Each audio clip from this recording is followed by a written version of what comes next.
Another great way to practice on backboards is to drill the volley. This is particularly where angled walls can make a huge difference. Take a look. On angled walls, the ball comes off the wall with an arc, making volley practice especially realistic.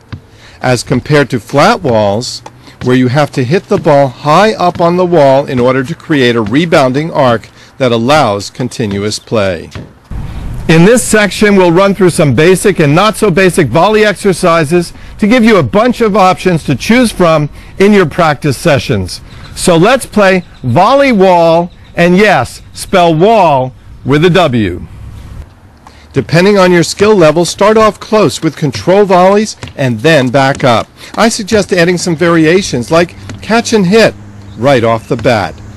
Even more challenging is catching the ball on one side and hitting it with the other. And finally, take a look at Bijou, trying the hardest one of them all.